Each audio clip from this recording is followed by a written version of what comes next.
एक बार की बात है, एक आदमी के जीवन में सिर्फ दुख ही दुख थे। वह जो भी काम करता, उस बेचारे का वह काम पूरा ही नहीं होता। घर में आता तो घर में क्लेश बना रहता, किसी से कोई मदद मांगता तो कोई उसकी मदद नहीं करता। ऐसा लगता था कि चारों तरफ से उसके ऊपर दुख का पहाड़ टूट पड़ा है। उसे समझ नहीं आ रहा था कि मैं इन दुखों से कैसे पार पाऊं। वह दिन रात यही सोचता रहता था कि अपने दुखों से छुटकारा कैसे पाना है। इसी कारण से वह रात में सो भी नहीं पाता था। उसकी आंखों के नीचे बड़े बड़े काले घेरे बन गए थे, जो इस बात का प्रतीक थे कि वह आदमी कितना दुखी है और कितना चिंतित है। कभी कभी तो उसके मन में आत्महत्या करने के भी ख्याल आते थे, लेकिन अपने परिवार की चिंता करके वह यह कदम नहीं उठा पाता। वह इतना दुखी हो गया कि उसने निर्णय किया कि वह इन दुखों से छुटकारा पाकर ही रहेगा।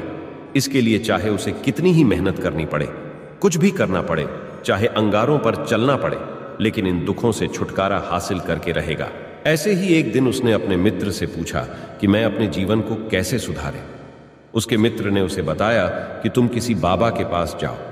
बाबाओं के पास ऐसा मंत्र होता है जिससे सारे दुख मिट जाते हैं, जीवन खुशियों से भर जाता है और धन संपदा भी हासिल होती है। तुम किसी ऐसे बाबा को ढूंढ लो, बस तुम्हारा काम बन जाएगा।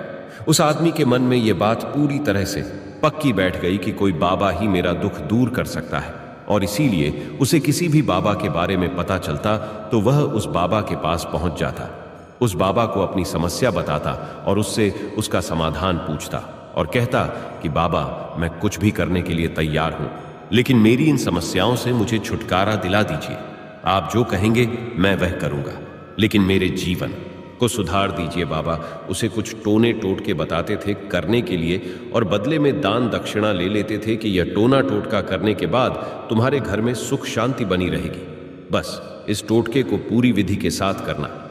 वह आदमी घर लौटकर पूरी विधि के साथ टोने टोटके करने लगा, लेकिन बहुत टोने टोटके करने के बाद भी उसके जीवन में कुछ बदलाव नहीं आया।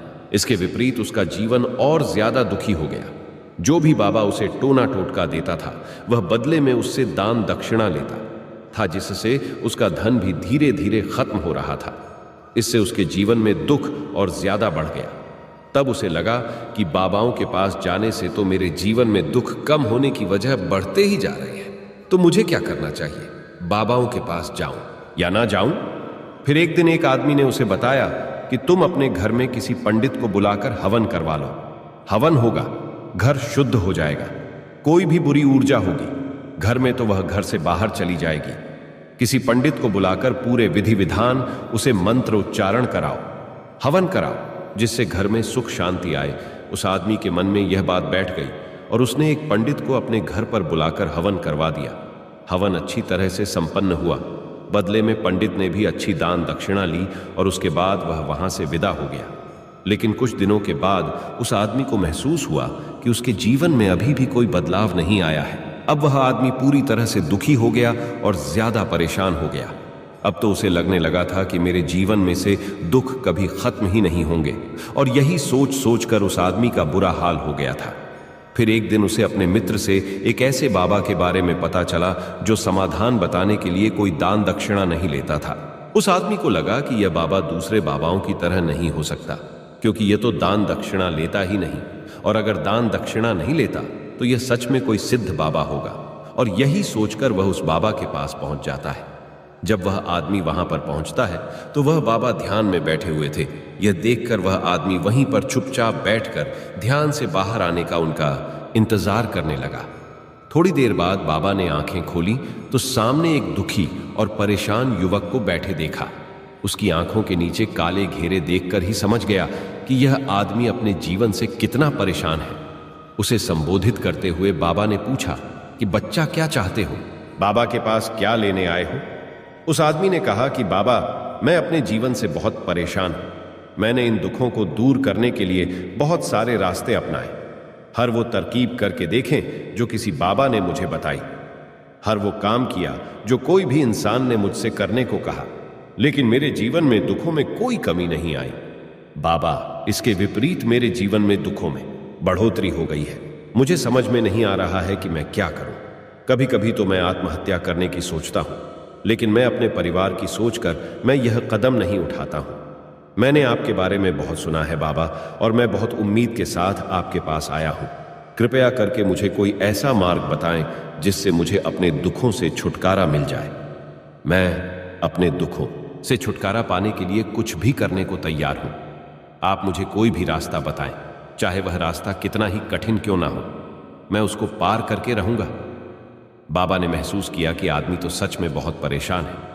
बाबा ने उसकी बात सुनकर कहा कि बच्चा, दुखों को दूर करने के लिए मंत्र ऐसे ही नहीं मिलते हैं, मंत्र पाने के लिए कुछ करना पड़ता है।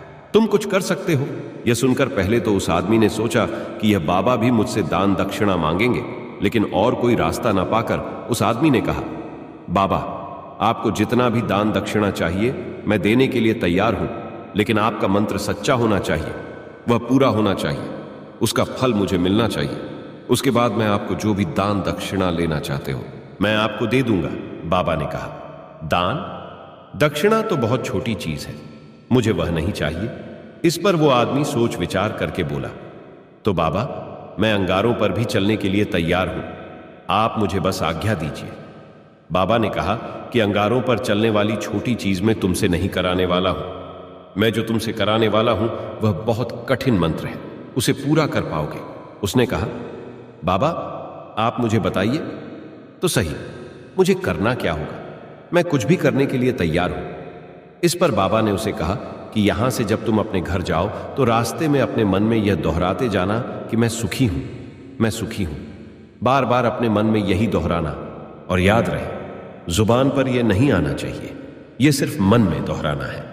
यह सुनकर वो आदमी बोला, बाबा, बस इतनी सी बात, यह तो मैं छुटकी बजाते कर लूंगा, लेकिन इससे होगा क्या? बाबा बोले कि इस मंत्र को करके तो देखो, वैसे भी तुमने इतने बाबाओं के मंत्र किए हैं तो इस मंत्र को भी करके देख लो। उस आदमी ने सोचा कि बाबा कुछ दान दक्षिणा तो ले नहीं रहे हैं और छोटा सा मंत्र है, इसे तो मैं कर ही लूंगा। वो बोला, ठीक है बाबा, मैं ये मंत्र जरूर करूंगा। और वो आदमी यह कहकर वहां से चलने लगा। लेकिन जैसे ही वह चलने लगा, पीछे से बाबा ने बोला कि बच्चा, एक बात याद रखना, जब तुम ये मंत्र अपने मन में दोहराना तो तुम्हारे मन में बंदर के विचार नहीं आने चाहिए, बंदर का ख्याल भी नहीं आना चाहिए, तो ही ये मंत्र सिद्ध होगा। आदमी बोला, मुझे तो आज तक बंदर का कोई विचार नहीं आया, तो अब क्यों आएगा? आप चिंता मत करिए बाबा, मैं बस मन में यही दोहराऊंगा कि मैं सुखी हूं, मैं सुखी हूं। इसके अलावा बंदर का कोई भी विचार मेरे मन में नहीं आएगा। यह कहकर वह आदमी वहां से चल देता है। वह अपने मन में मैं सुखी हूं, मैं सुखी हूं, यह दोहराता हुआ थोड़ी दूर ही चला था कि उसके मन में अचानक बंदर का ख्याल आ गया। बंदर का ख्याल एक बार आया और चला भी गया, लेकिन उस आदमी ने सोचा, आज तक तो मुझे बंदर का कोई भी विचार नहीं आया, यह आज बंदर का विचार क्यों आ गया?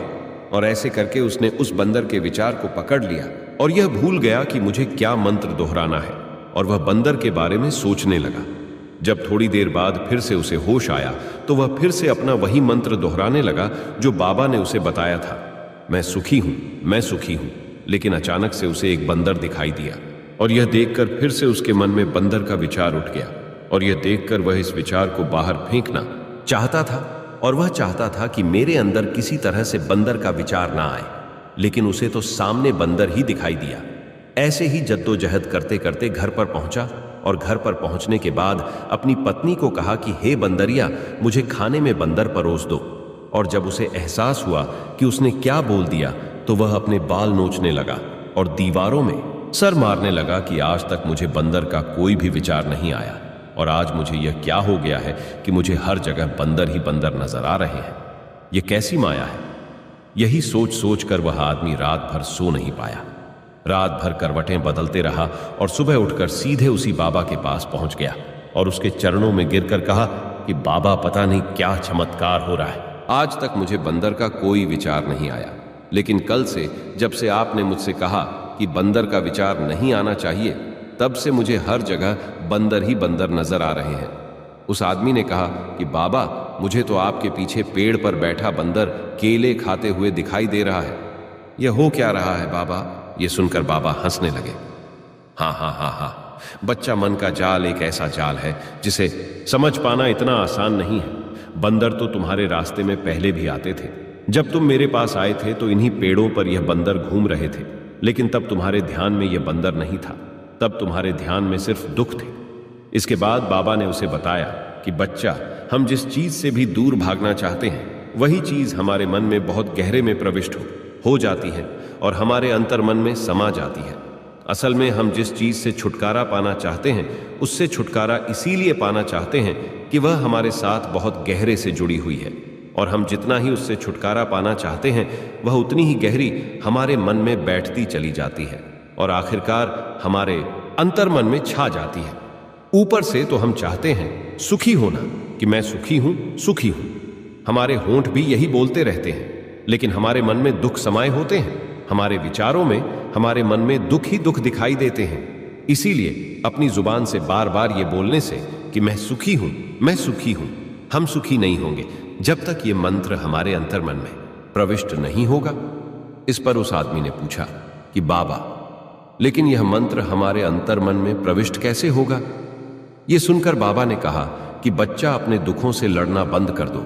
जब तक तुम अपने दुखों को दूर करने की सोचते रहोगे तब तक वो दुख तुमसे चिपके रहेंगे, तब तक वो दुख तुम्हारे अंतर मन पर अपना राज बनाए बैठे रहेंगे।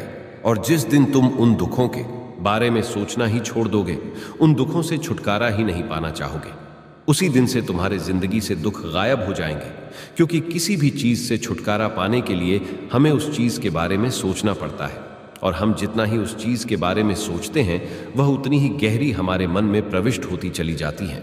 हम अधिकतर समय दुखों के बारे में ही सोचते हैं। हम यही सोचते हैं कि हमारे जीवन में दुख है और हमें इससे छुटकारा पाना है। इसी वजह से बार बार सोचने से वो दुख हमारे अंतर मन में प्रविष्ट हो जाते हैं और हमें एहसास भी नहीं होता। इसीलिए अगर तुम दुखों से छुटकारा पाना चाहते हो तो दुखों से छुटकारा पाने के बारे में सोचना छोड़ दो, तुम्हें दुखों से छुटकारा मिल जाएगा। अक्सर आदमी धूम्रपान छोड़ना चाहता है, शराब छोड़ना चाहता है, सुबह अपने आप से यह वादा करता है कि मैं कोई भी गलत काम नहीं करूंगा, लेकिन शाम को जब लौटता है तो नशे में चूर होकर लौटता है। ऐसा क्यों होता है? जो हम सोच रहे हैं वह पूरा कर ही नहीं पा रहे हैं। असल में हम उस चीज को बहुत ज्यादा तवज्जो दे रहे हैं, उस चीज को बहुत ज्यादा अहमियत दे रहे हैं। जब भी हम उस चीज को छोड़ने के बारे में सोचते हैं तो हम उसकी इंपॉर्टेंस यानी कि विशेषता और ज्यादा बढ़ा देते हैं। हमारा मन उस चीज के बारे में जितना ज्यादा सोचेगा, शराब या धूम्रपान छोड़ने के बारे में जितना ज्यादा सोचेगा, हमारा मन उतना ही उस चीज के पीछे ज्यादा भागेगा। हमें उस चीज से लड़ना नहीं है, बल्कि बिना सोचे गुजर जाना है। और अगर हम इस मंत्र को समझ लेते हैं तो हम अपने जीवन में जो भी पाना चाहते हैं उसे अपने अंतर मन में डाल सकते हैं। और एक बार वो लक्ष्य हमारे अंतर मन में बैठ जाता है तो फिर सफलता पाने में कोई समस्या नहीं आती, कोई दिक्कत नहीं आती। तो दोस्तों, कैसी लगी आपको ये कहानी? हमें कमेंट करके ज़रूर बताइएगा। और अगर से आपको ये वीडियो अच्छी लगी हो तो आप इस चैनल को सब्सक्राइब कर दें ताकि आपको इस चैनल की नोटिफिकेशन सबसे पहले मिले।